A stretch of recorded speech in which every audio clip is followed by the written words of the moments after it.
Hello, good evening. Welcome to Business Live. Coming up in this edition, government revealed plans of signing a memorandum of understanding with independent power producers to aid in restructuring its arrears. But coming to the existing arrears, we are almost through with our negotiations with the IPPs to restructure the arrears over several years. Also in this bulletin, National Insurance Commission commits to embark on educational programs to boost the awareness on insurance to improve insurance penetration. Insurance dwells a lot on education, and people tend to buy or spend their monies on what they appreciate, what they understand, and what gives value to them. And so the need to educate the public on education is always very relevant. We will get to hear from other panelists of the Joy Business NIC Insurance Dialogue Thought Leadership Program. Also in this bulletin, 10 state-owned enterprises are scheduled for listing on the exchange this year. We've done work over the last 3 years, shortlisted or long-listed about 30 of them, shortlisted 10 of them that we think are ready and capable today, all of whom need capital. We have details of these and many others lined up for you. Please stay.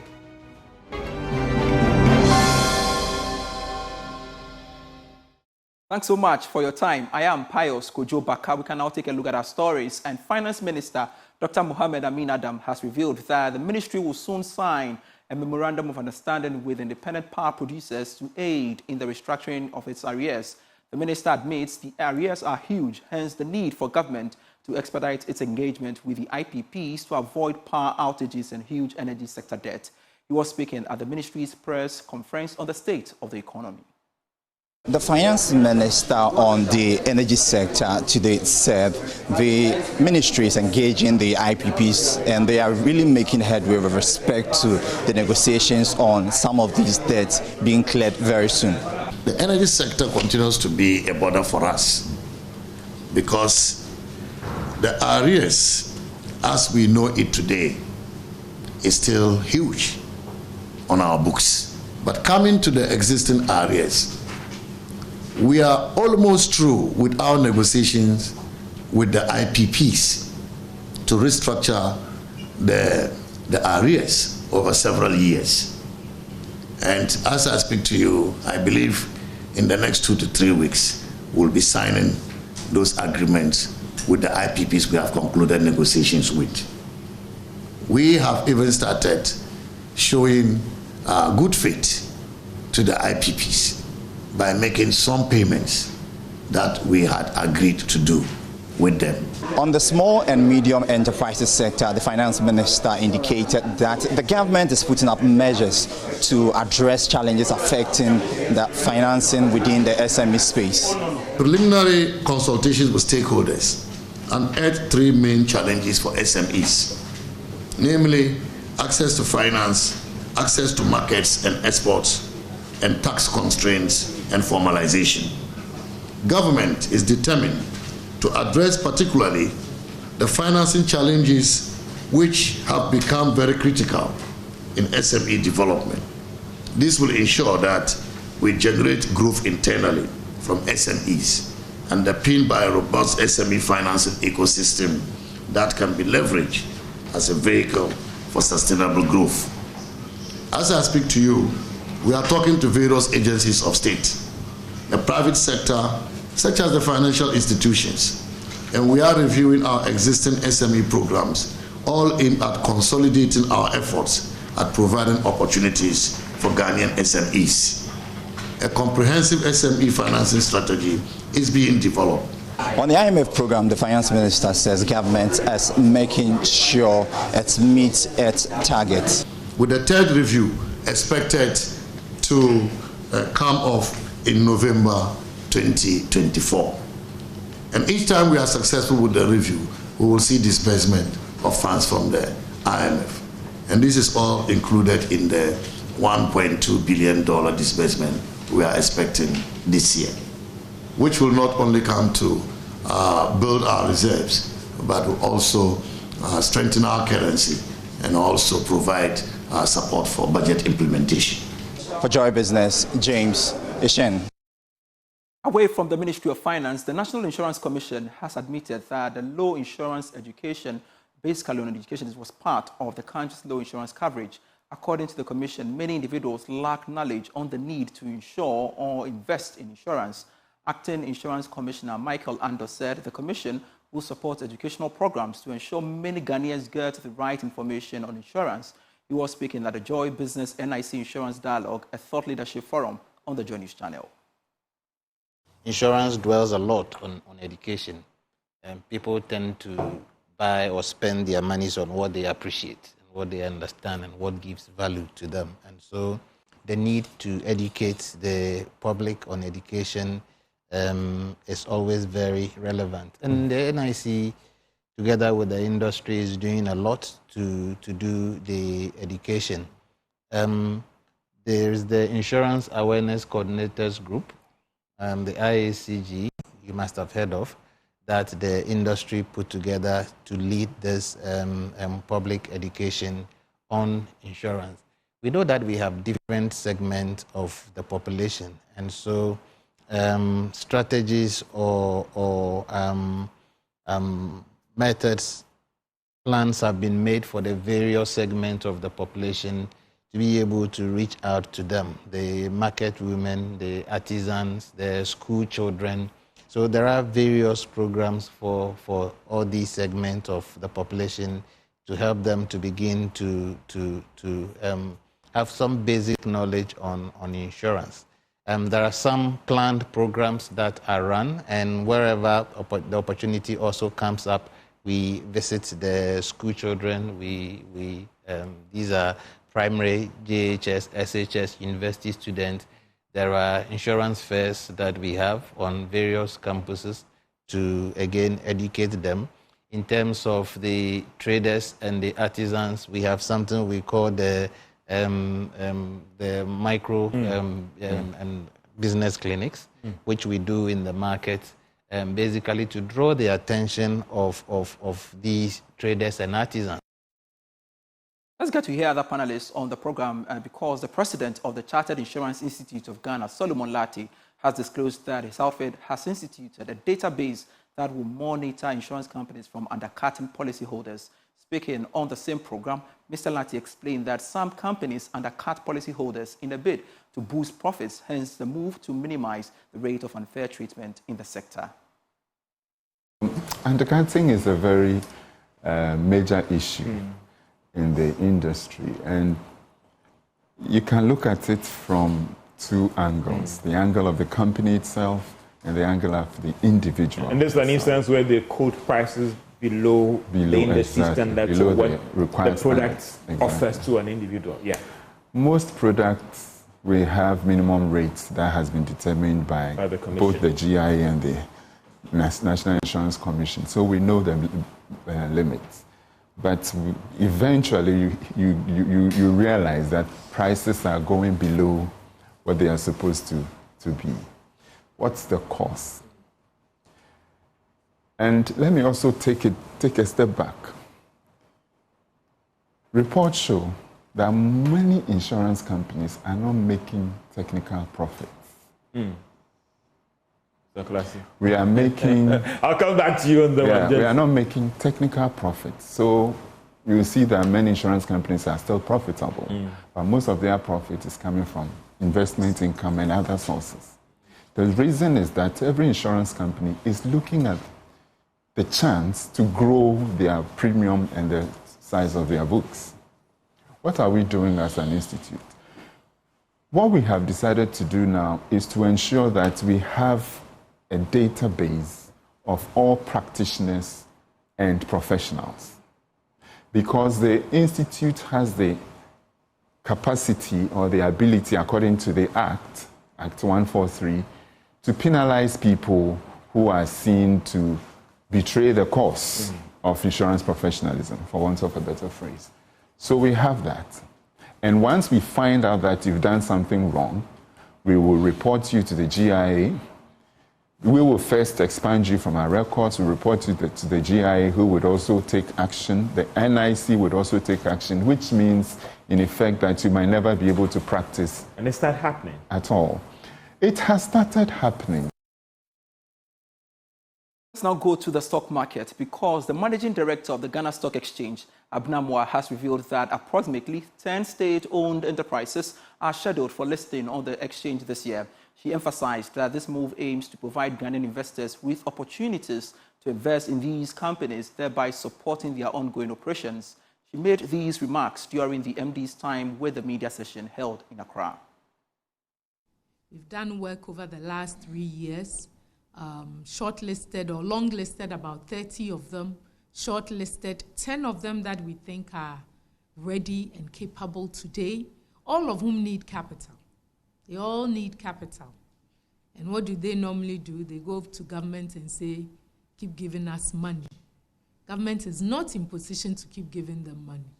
But we as investors in Ghana have money that we would love to put in these businesses and help them meet their strategic initiatives. So again, we call on all of us in this room.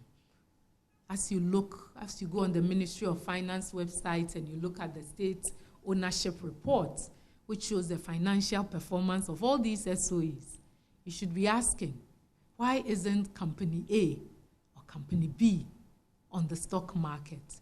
Why aren't they improving their corporate governance by being on the stock market? Why don't we know the financial performance of these SOEs? If they were on the stock market, we would know them. And government, in whose benefits this also inures to make sure that all qualifying SOEs come to the market. We will grow the number of companies on the market, we'll grow the number of industries on the market, but importantly, those companies will get the capital they need, they'll get the better governance structure that the GSE provides, and they'll provide the goods and services that we are looking for and create jobs. In more business news, the second Deputy Governor of the Bank of Ghana, Dr. Elsie Adoawaji, is urging women to take on leadership roles that would propel their growth in businesses and other aspects. Now, according to her, risk aversion could be a major factor hampering growth of women in businesses and their careers. She was speaking at the forum organized by Empowered Women. The Fire Chat by Empowered Women seeks to promote inclusivity of women in all sectors of the economy. The forum was under the theme, Invest in Women, Accelerate Progress. At the forum, Second Deputy Governor of the Bank of Ghana, Elsie Adoawaji, urged women to avoid risk aversion in order to enhance their growth. It is this inner strength and inner fight you constantly need to have, you need to do, to tell yourself you're worthy and you're able to do what you were brought on this earth to do. So you pursue your path. So I find that the mindset, and not to blame women, I think, like I said, many of us are conscientized into that. Second thing becomes our own risk tolerance levels, right? Certain roles are seen as too risky, and many women do not want to take those risks. I remember when I got appointed to my current role, a couple of friends said to me, who advised you to take this role? This is tough, not because of the role itself, but because of politics around it and everything. Why would you do this? And you're a woman, you know, and blah. I said, but who should do this? And these are women. These are women who should do this.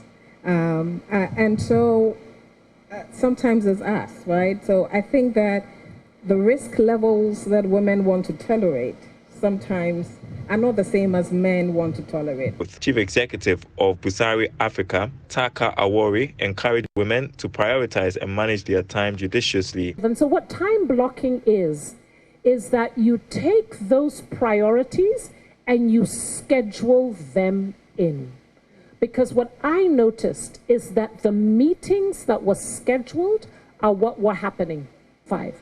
If I have to go to the parent-teacher conference, and luckily the school lets me know well in advance, it goes straight into the calendar.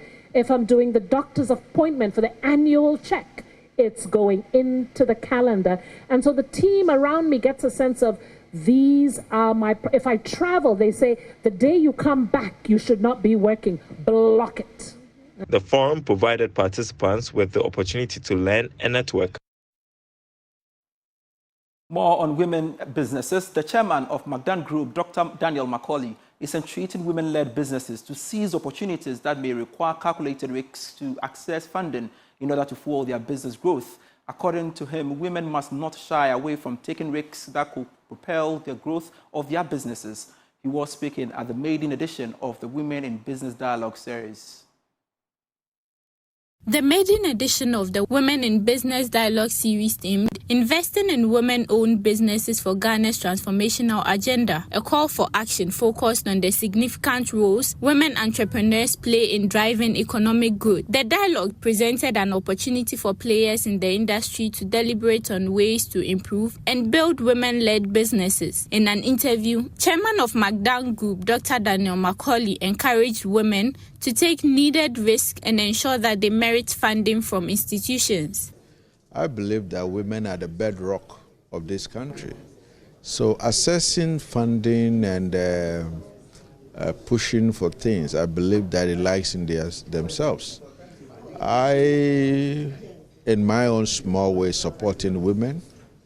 So far, I'm giving women interest-free loans from my various sectors of work. So women should really stand up and do more. I will urge women in this country to be able to package themselves well. If you don't package yourself well, it will be very difficult for you to access some of these opportunities. I mean, you, as honest as women are, the bottleneck is packaging, and they have to be associating themselves to some of these networking groups to be able to have them packaged. No country, no organization in this country will dole out money free of charge if you are not well packaged. Head of Retail Banking at FBN Bank, Alan Quay, outlined challenges faced by banks in lending to borrowers while urging them to pay bank loans promptly. One of which has always been affordability, ability to pay back. As we've heard today, many of them are in the informal sector. So it's quite difficult to lend to them unless you want to go towards the kind of like SUSU group scheme lending, which we do, but that is limited. If we had more in the informal sector, in the formal sector, then you could use their cash flows. You could look at their business plan. You could look at their customer experience. You could look at their growth, innovations, and you could use these things to credit-wise, evaluate them and lend to them. So if we get a lot more of them in the formal sector, then it makes it much more easier. Director of Operations at the Business and Financial Times, Daniel Amate Enim, says the dialogue series will continue to improve and help build women-led businesses. The available data reveals that we have more women-led businesses in the country and on the continent of Africa. If that is the case, then there should be a special attention on how women could be supported, not just to remain at the micro level, but to be able to move to the macro level, to become an enviable brand, okay, that will support economic growth of this country. So basically, that's the rationale for putting up this platform, and it's going to be a series so that we can engage women, get to know their difficulties, their challenges, and engage the policy formulator so that we can come out with a policy that will support women-owned businesses in this country. You're still watching Business Live. More after this break.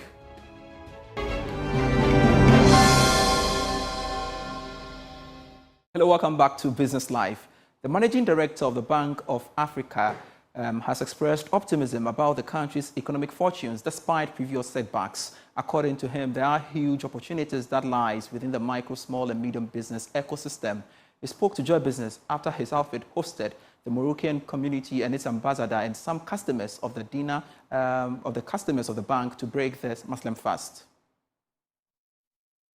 As part of moves to strengthen its partnership with its Muslim patrons and also give back to the society, Bank of Africa Ghana has embarked on a number of activities. The first was a donation of assorted items to the National Chief Imam to support activities of the cleric and the faith. Also, the bank hosted the Moroccan ambassador to Ghana, Her Excellency Iman Wadil, the Moroccan community in Ghana, as well as members of the Ghanaian Muslim community to an iftar dinner, a dinner held to break the Muslim fast. Managing Director of Bank of Africa Ghana, Abderrahman Belbashir, details the rationale behind the gesture. For Bank of Africa, now it's a tradition to host in the month of Ramadan this event, an iftar for all the Muslim community in Ghana, and especially for our guests, our Muslim guests, but not only, even non-Muslim guests, to host them and to celebrate this holy month, which is very important for the Muslim community. He further expressed optimism about the fortunes of the Ghanaian economy. I'm quite optimistic because the country is growing despite the financial crisis. There is a lot of opportunities in the market,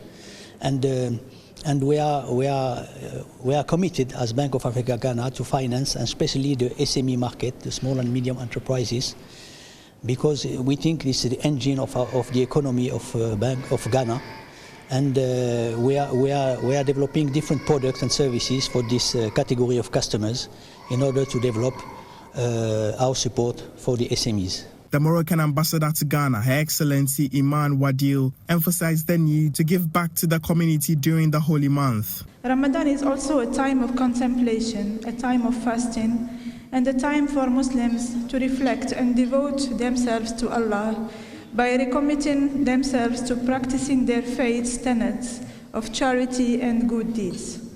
It is also a time to reconnect with family and the community, to give and to care for those in need. Spokesperson for the National Chief Imam, Sheikh Arimiyao Shaibu, commended Bank of Africa Ghana for the gesture. I hope that the blessings that we have in this month of Ramadan will really impact on the management, from the MD down to his assistants, to all the heads of the units, in fact down to the lowest person within the staff of the Bank of Africa. Some of the items donated include bags of rice, sugar, assorted beverage drinks, cooking oil, as well as an undisclosed cash amount. Now, the Ghana Cocoa Board is indicating tip-off and citizen policing of suspicious actions along the country's borders and cocoa growing areas as crucial in the fight against cocoa smuggling. Ashanti Regional Administrator for Cocoa Board, William Prempe, says effective collaboration with citizens will significantly impact the success of Cocoa Board smuggling eradication measures. There is more in this report.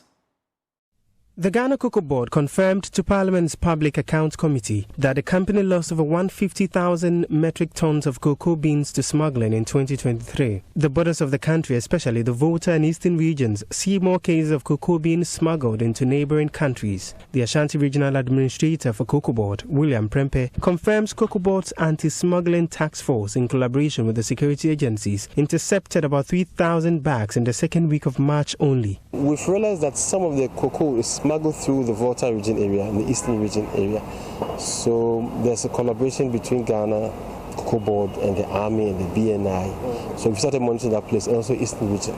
All over the world, smuggling happens. But smuggling cocoa is more or less like smuggling the blood of the country.